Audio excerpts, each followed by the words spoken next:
Hello everybody, it's Dave Neal, stand-up comic and host of Bachelor Nation News. In this video, we've got an influencer who hires a detective and gets revenge on a bunch of people on Reddit. It is probably the most interesting story I've seen this year.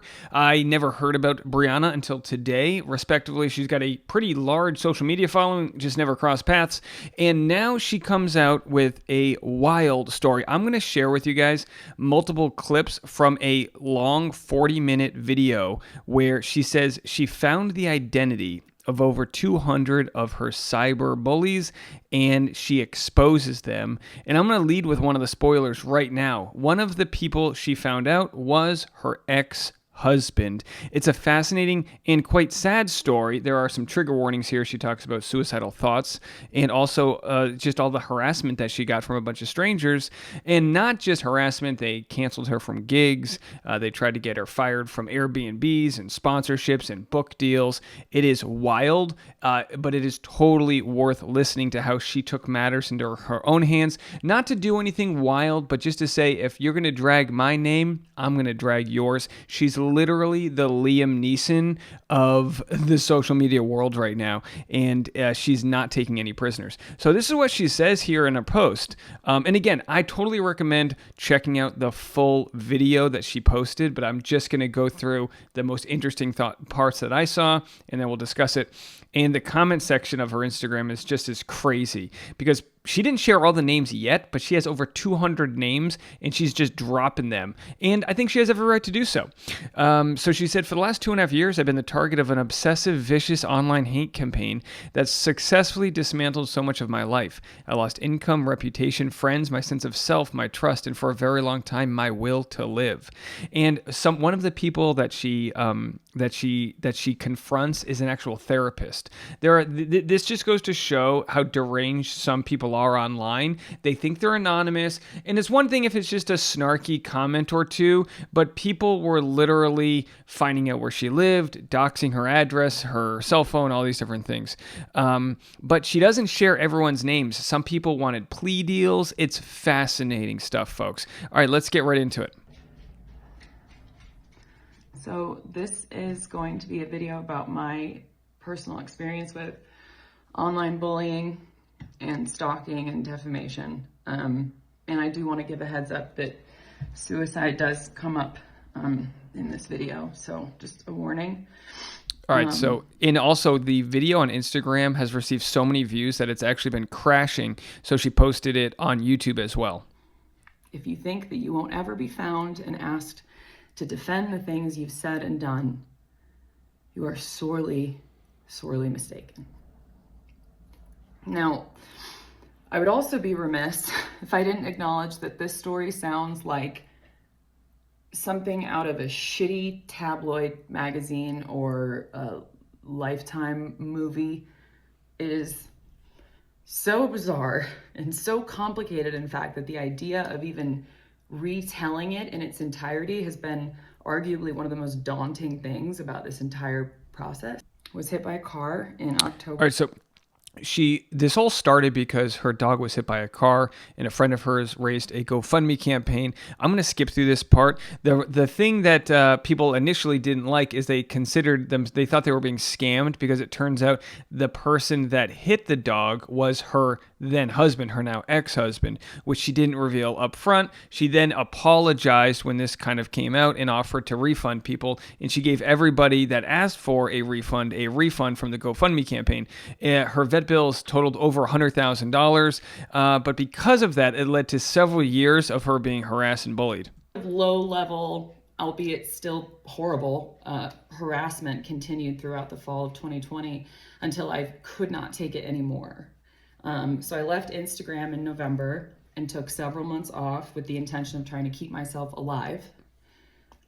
During that hiatus, I crossed paths with a woman named Michelle, who told me she was a big fan. She was getting a tattoo from the same artist that all of my tattoos are from. I sat with her.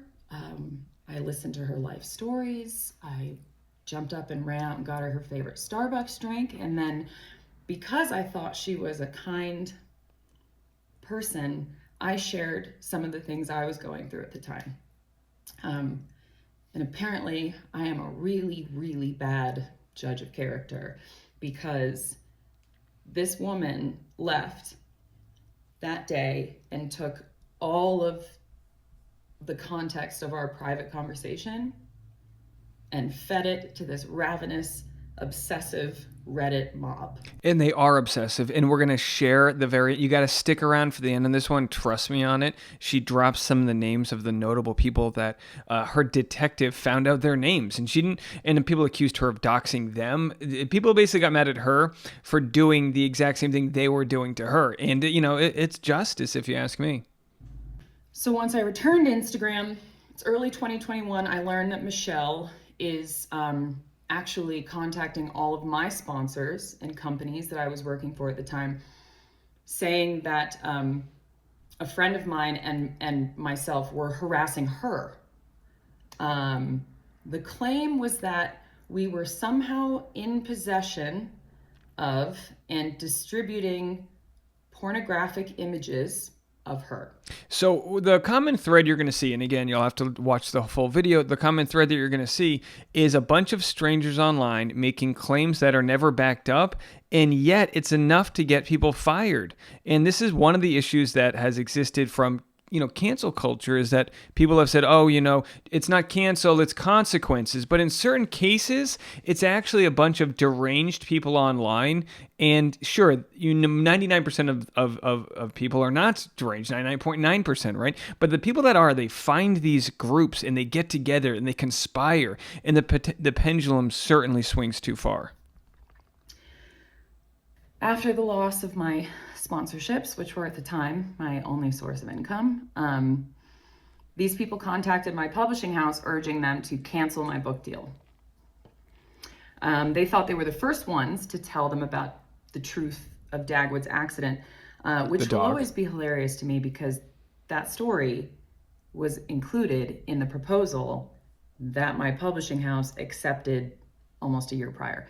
Anyways. So they weren't able to get her canceled from her book deal. She actually became a New York Times best-selling author, but they were still coming after her for every single place she was doing book signings and, appearances and things like that.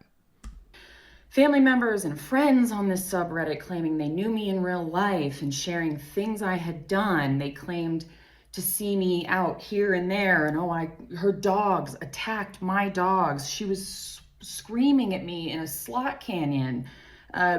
They claimed that they saw me steal things out of stores, berate service people. They posted my address, my phone numbers, the addresses of my friends' homes and their families' homes. Within 30 minutes of me posting a few little 15-second stories of my fiance's house that he had just bought, they had found the Zillow listing. And then they reverse image searched all of the furniture we bought for the house so they could talk about how much it cost, because, in their minds, I am still living off of the GoFundMe money. The GoFundMe being the money raised for her dog who got injured from the car that her husband accidentally hit the dog with. People have left comments saying to her saying, I was part of the GoFundMe, I'd like to be refunded. And each time she reaches out to them and says, give me a receipt of your GoFundMe and I will send it back. She said out of the hundreds, if not thousands of people that actually donated to her, only 6 people actually asked for a refund, and they all got refunded. From 4 years ago. As most of us know by now, they created a once again fake nameless account to send a long message to the owner of an Airbnb I was staying in one weekend. Let me just be clear. They searched through every Airbnb in Salt Lake City to match up the images of the house that they could make out on my Instagram stories. They told the owner my dogs were tearing up the place and running loose on the property and killing the squirrel in the yard tree.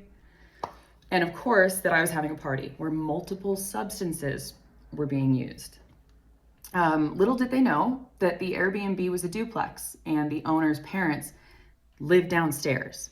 So she's just destroying these people one after another. But like the problem is you don't always have the chance or the luxury to confront every single troll, especially when you've got hundreds or people, dozens of people that create hundreds of accounts, making it seem like it's a bigger campaign of people than actually exist. So while you might think that it's not a big deal to have a couple people online making, causing hell, they can really, and this is what's going to have to change with society, a couple people online can change the course of somebody's life through fake accounts and in trying to get somebody canceled. There's the kicker that absolutely sent me over the edge. Here's the crazy part. I was informed that my ex-husband, Keith, and two of his older siblings had all joined in on this thread as well. I was so shocked.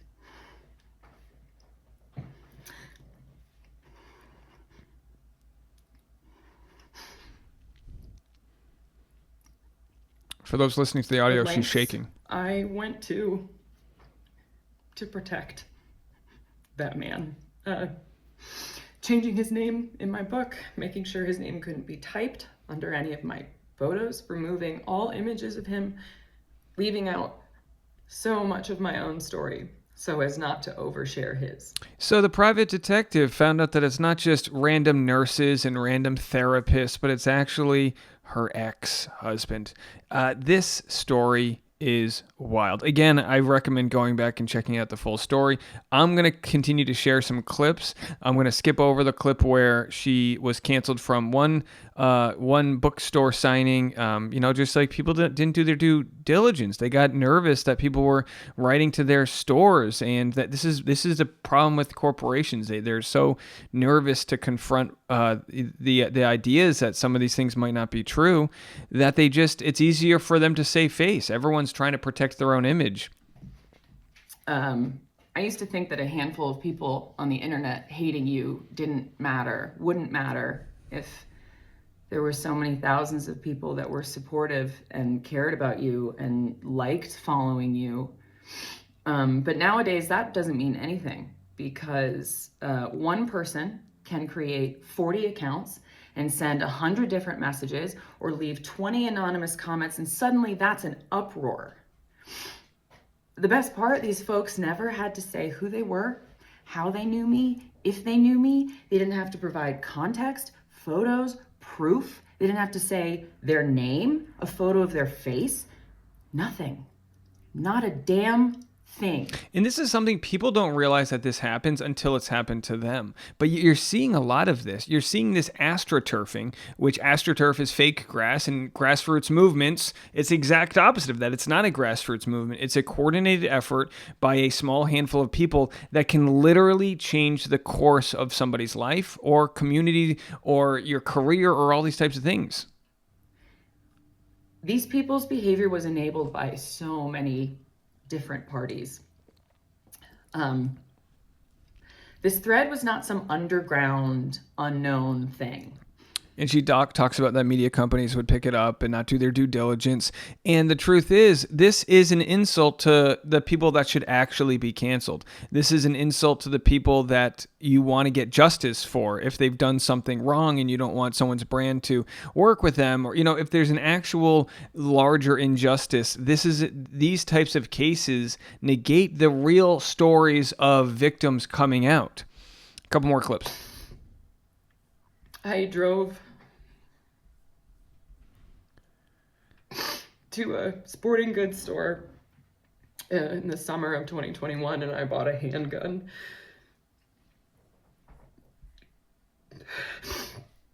And I sat up at my trailer the following day just holding it. I had previously told my therapist that the only way I was going to make this stop is if I opened Instagram Live and blew my head off. And even now, even saying this right now, there's this muscle memory in my brain of just hearing them laughing, at me, or hearing them just take delight in what I just said. And after writing all this down, sitting here saying all of this out loud, one after another, I'm just still in complete shock at what they were able to do. So then she posted, and she's going to share all the screen grabs in a second, but she's posted the moderators of this subreddit that shared all the snark against her, and they got upset that let's see here, end of an era. This is the subreddit decided to close down, and they said we're bummed it had to come to this, but we care more about your privacy than we do about fighting to keep the sub. And by that they mean the privacy of the subreddit community members, not Brianna's. Y'all are welcome to start a new sub if you like, but this one will be scrubbed clean. Love y'all. Stay safe. Keep it weird. And this is, again, the people that this is the closing of the subreddit after they had been exposed. And this is what they said. After the last 2 days, Brianna has shown that she is willing to break laws, cyberstalk, harass, and blackmail people to get her way. Apparently being on vacation in New Zealand and enjoying having tons of money, privilege, fame was just too boring, and she needed to stir up some drama. So these people have not learned their lesson. They still think that they are somehow the victim of her and not the perpetrators here. And then Brianna goes and she shares the tea. She just drops the hammer. It's the biggest mic drop I've ever seen from somebody calling someone else out online. And you're going to have to just watch the full thing. I'll try to share a little bit of it right here. Entire life. Apparently we live in a world where a goddamn blue check mark next to my name means I am no longer human. I am fair game. I should just accept it or ignore it. Well, guess what? Being able to ignore it doesn't mean that you should, because ignoring it doesn't make you strong. It makes you complacent. Damn. Because there's some folks who can't ignore it, and they're taking their own lives because of it. And this isn't a joke. So I'm not going to sit here and be a bystander as the world devolves into this lawless hellhole in which people like this win.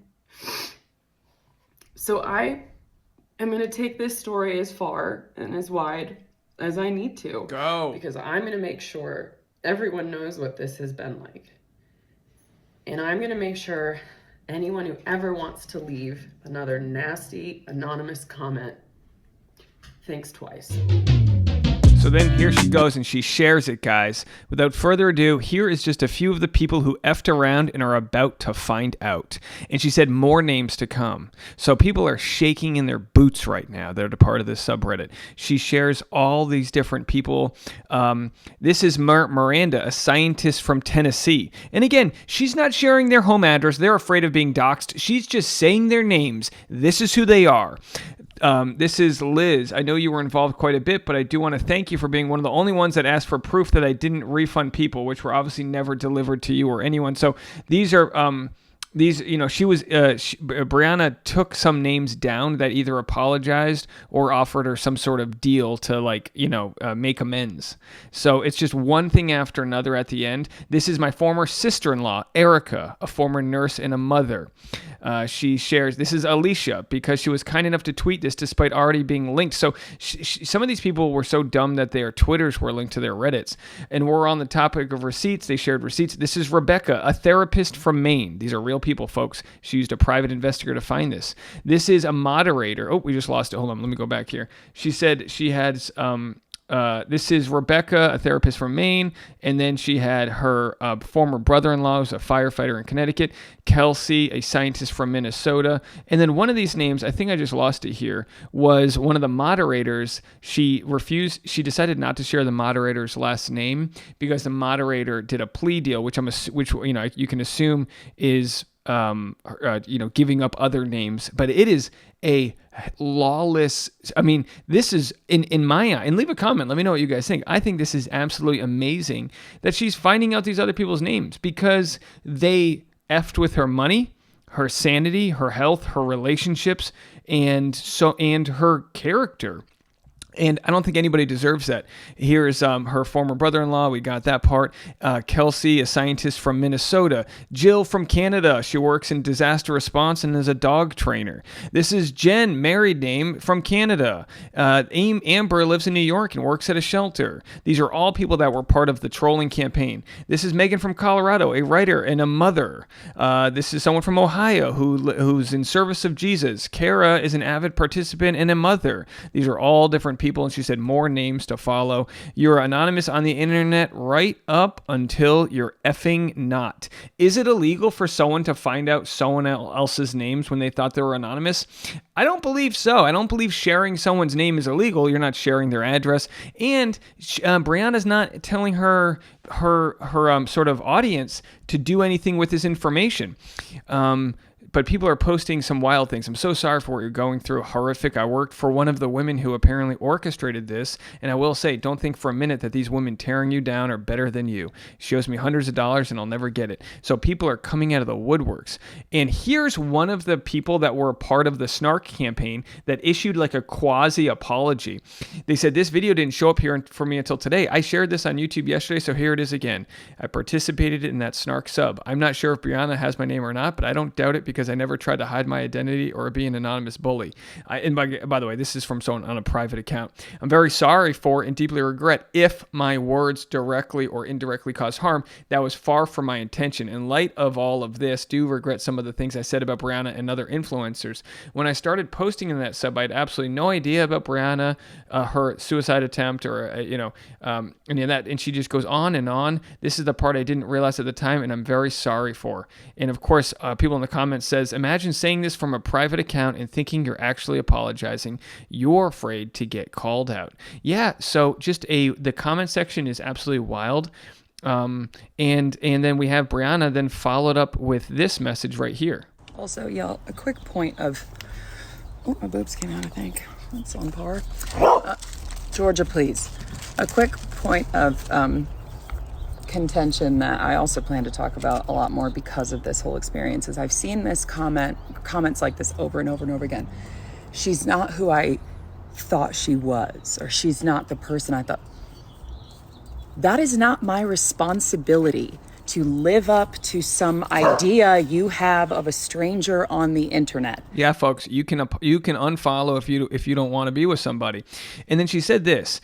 So people had posted in the subreddit steps to take if you're being doxxed. Again, she didn't dox anybody. She just said their first and last name. I've been accused of doxing people by saying their YouTube usernames, and they go, "Well, you've got this big platform," as if I'm supposed to just take it on the chin when someone says something that's mischaracterized. Brianna seems to have inspired a wave of doxing videos by influencers. If you've been doxed, here are some steps to take. So these are the people that have been harassing her that now they're worried about being doxed. And then Brianna's response is, listen to me carefully. I do not wish, nor do I condone physical harm to these people or any level of harassment they've encouraged towards me for years. But I'd be a bold-faced liar if I said it wasn't just insult to injury to see this. A suicide hotline? Tell people, screenshot everything? This makes me sincerely convinced that y'all will never see the unbelievably blatant hypocrisy of your prior actions and every action you've taken since. This convinces me that I will never be human to you. In my opinion, you do all deserve consequences, which is why I'm not backing down. But I can tell you right now, I would never want you to inflict harm on yourself, despite how delighted you seem to be to inflict it on me.